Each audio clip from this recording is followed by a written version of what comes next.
අපි පොළොස් සැඹුලක් වියමුද?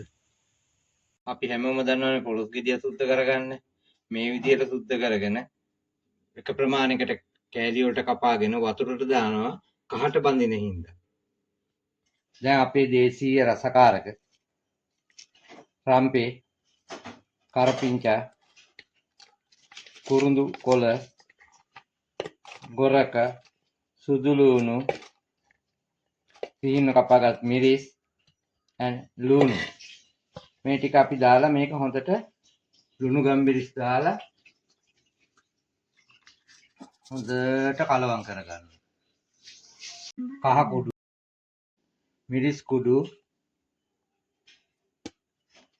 පොළොස් සැඹුල මෙලකට ලබා ගන්න නම් අපි අනිවාර්යයෙන් මේක දාන්න ඕනේ සියම් බලන්න. මේක දැන් අපි හොඳින් කලවම් කරගමු.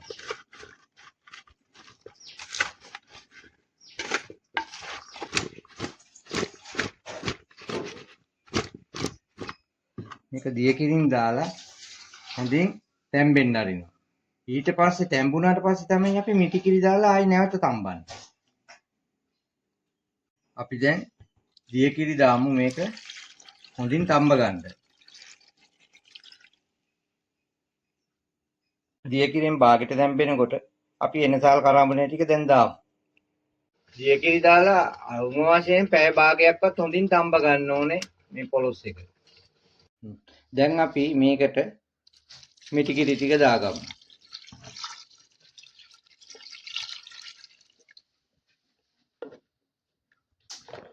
මේකමම අපි බෙදගත්ත පහේ කුඩු ටික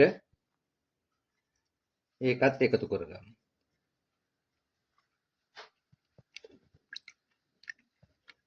දැන් හොඳින් තැම්බෙන්න ආරිමු. මේක හොඳට කිරි ටික හොඳට උරා ගන්න. ඉන්න දැන් අපේ පොළොස් එක ඉතා හොඳට ඉදිලා තියෙන්නේ. තෙල් බේරෙන්න හොඳට ඉදිලා තියෙන්නේ. මේක උයන්න අඩුම තරමේ පැය එකමාරක්වත් අපිට ලිපේ උයා ගන්න වෙනවා.